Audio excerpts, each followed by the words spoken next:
It's been 10 years since the infamous plane crash in the Soviet Union that killed almost everyone on the Lokomotiv Yaroslavl KHL team in 2011, and one of them, unfortunately, was the great Brad McCrimmon. Now, McCrimmon was going to be coaching there for the new KHL season, but he never coached a regular season game, as he passed away along with, again, the majority of the squad in a day that basically could have been avoided if better precautions were taken with the pilots and the runway.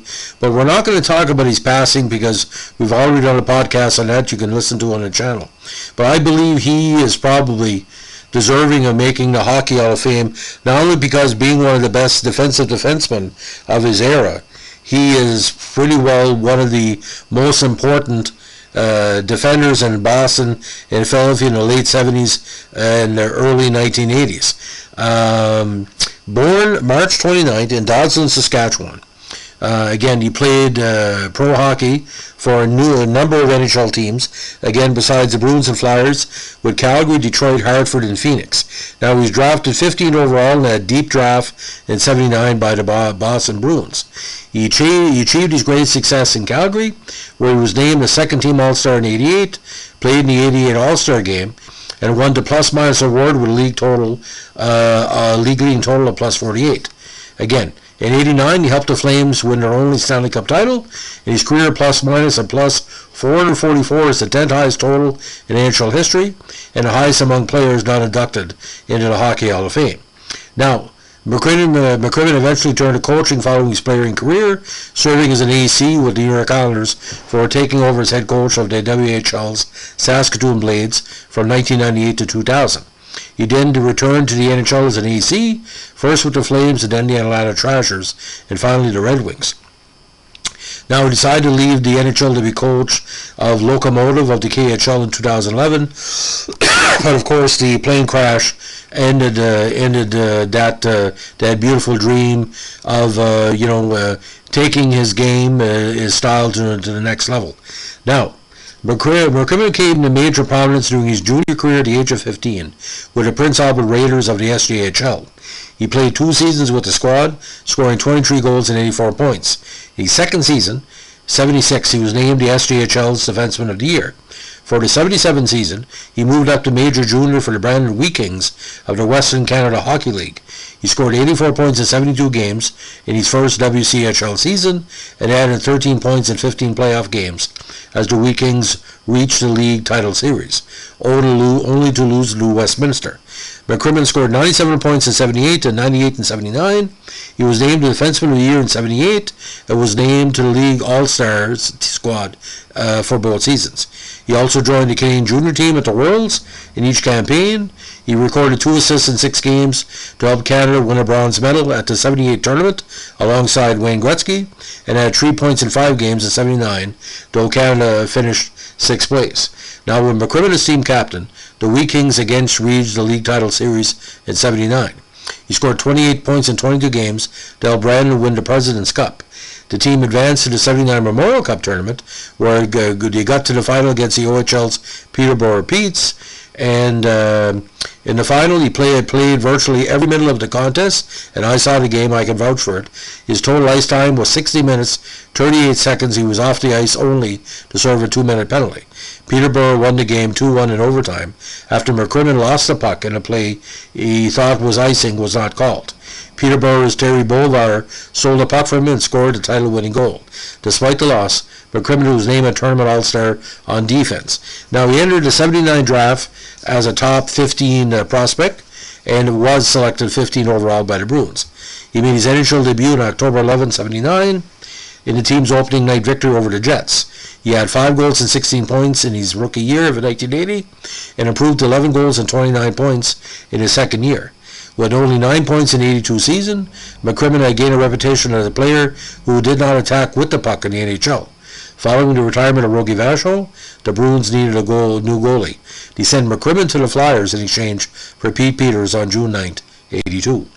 Now, Flyers coach Bob McCrimmon argued that McCrimmon had been intimidated by playing with fellow 79 Bruins pick and All-Star Ray Bourque, and that he could be a better overall defenseman. McCrimmon's offense improved his first two seasons in Philadelphia, 25 points in 83 and 24 all-assists in 84. But he established himself as a top shutdown defenseman with the Flyers. He had 43 points in 85 with a plus ranking of plus 52, fifth best in the NHL. McCrimmon was ruled out of the 84 Stanley Cup playoffs in the third game of the league semifinals against the Nordiques when he suffered a third-degree separation of his left shoulder following a hard hit by the somewhat dirty Will Payma, an injury that required surgery repair. The Flyers reached the final without him, but were defeated by the Oilers for the Stanley Cup. McCrimmon then returned to start the 86 season, in which he had his best season statistically. He appeared in all 80 games for the Flyers and set career highs of 13 goals, 43 assists, 56 points, and his plus-minus rating of plus 83 was second only to defensive partner Mark Howe. He was named recipient of the Barry Ashby Trophy as the Flyers' top defenseman. Now, when McCrimmon and the Flyers became embroiled in a contract dispute prior to the 87 season, the two sides were unable to agree on a contract the season before, and an arbitrator was required to resolve the impasse. The arbitrator sided with the team, setting a contract at the Flyers' offer of $165,000 for that season. He asked for $200,000 with an option to extend the deal for $87,000. The Flyers exercised that option, and though he admitted he was under contract for the season, he refused to play unless a new deal was reached. Where the two sides were unable to come to an agreement, he went home to Saskatchewan as the season began. The Flyers eventually suspended McCrimmon on September 26, 86, after he refused to appear in the first exhibition games. The impasse was not resolved until a month later, when he and the team agreed to a one-year contract on October 29th. He immediately returned to the team and appeared in 72 of the Flyers' 80 games, scoring 22 points and finishing fourth in the league at plus 45. In the playoffs, he appeared in all 26 postseason games as the Flyers reached the final against Edmonton, losing in 7. McCrimmon did score the game-winning goal in Game 3, but the Flyers lost the series. Now, this marked the first time since '71 a full 7-game series had been played. Now, following the season, GM Bobby Clarke refused to sign a new deal with him, choosing instead to trade him. He was sent to Calgary in exchange for a third-round selection in the '88 draft and a first rounder in '89. On the '88 Flames, McCrimmon joined the huge blue line of Al McInnes, Paul Reinhart, Gary Suter, and Rick Natras to form one of the top defenses in NHL history. He scored 42 points for the Flames, won the NHL plus-minus with a plus 46, and was a second-team All-Star. He also played the '88 All-Star game. Now, McCrimmon only had 22 points in '89, his lowest in 7 seasons, but his plus-minus rating was plus 43. He appeared in all 23 playoff games for the Flames as the team defeated the Montreal Canadiens in 6 to win their first title in franchise history. He was eventually named the 10th captain in Flames history on November 3rd, '89, succeeding Larry McDonald and Jim Poplinski, who both retired following the Stanley Cup win. He had 4 goals and 19 points in 1990, but fell out of favor with head coach Terry Crisp as the two disagreed on how the team's defensemen were used. The Flames chose to trade him following the season, sending him to Detroit Red Wings on June 15, 1990 in exchange for a second-round draft pick. Now, in '92, McCrimmon was paired with young Nicholas Lidstrom, though he focused on defense, allowing Lidstrom to be more creative offensively. McCrimmon's 29 points were a significant improvement on the 13 he scored the season before. He played one more season in Detroit before again being traded, this time to Hartford, in exchange for a 6th-rounder. In Hartford, the 34-year-old McCrimmon served as a mentor for 18-year-old Chris Pronger. Offensively, he had 16 points in 3 seasons with Whalers between '93 and '96. This left him a free agent, and McCrimmon eventually signed with the Coyotes for '97. He appeared in 37 games that season with 1 goal and 5 assists. Following the season, he announced his retirement. Now, McCrimmon was paired with some of the best defensemen of his generation. In addition to Lidstrom and Pronger, he played with Hockey Hall of Famers Ray Bourque, Mark Howe, and Paul Coffey. He was known as a stay-at-home defenseman who focused on limiting the opposites in chances. He played a great physical game, often in the dirty areas of the ice, battling opponents in the corners and in front of the net. McCrimmon's final plus-minus was plus 444, a total surpassed by only 9 players as of 2012. Brian Propp a teammate in Philadelphia said that he was one of the most underrated defensemen of his time. And I tend to agree, because no matter when something was needed, it wasn't the biggest drop of water either. Lucky to be 5'11", 193 pounds.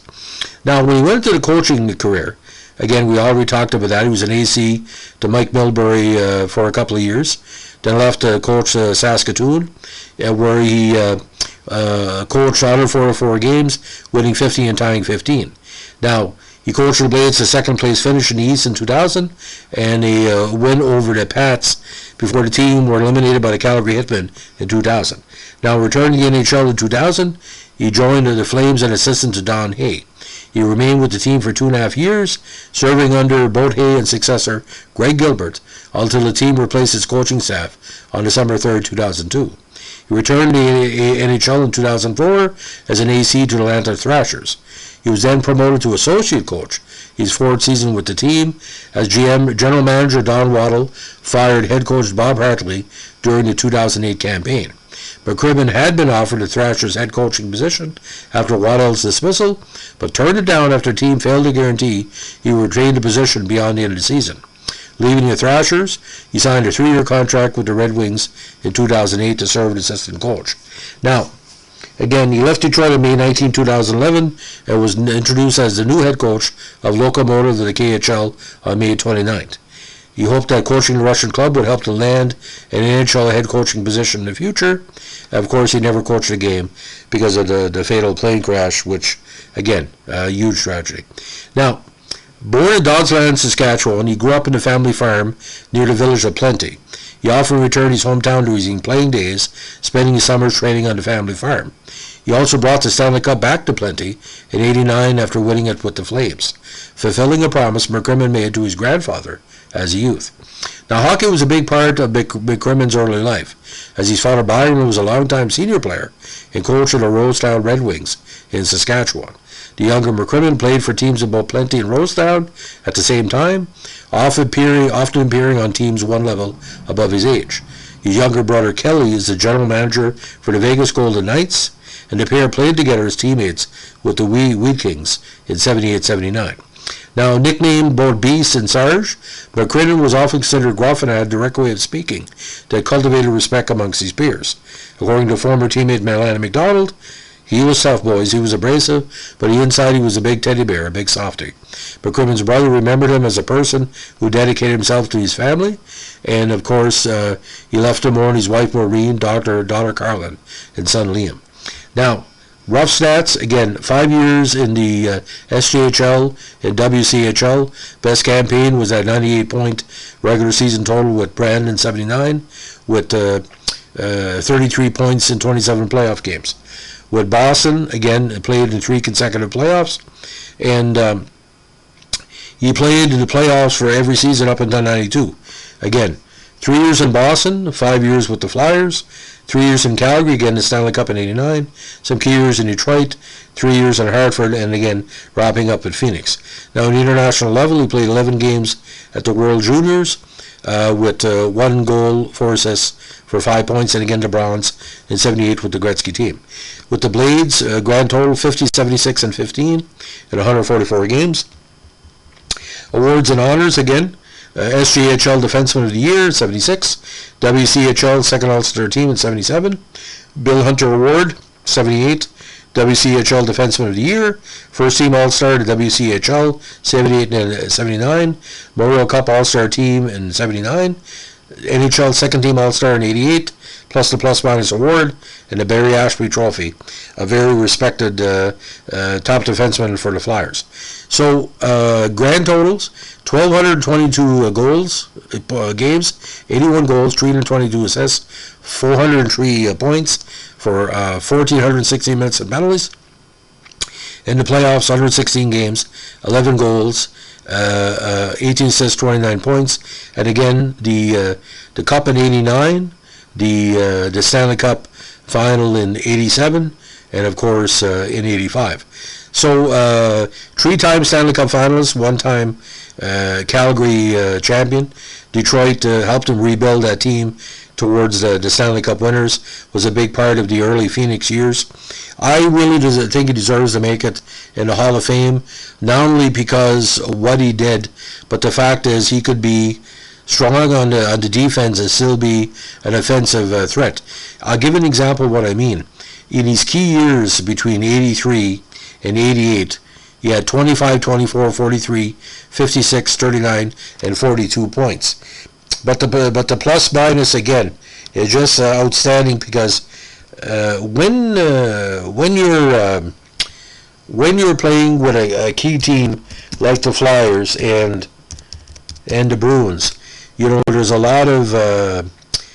lot of situations where you're going to score a lot of goals, but in these close games, he would rarely make a mistake.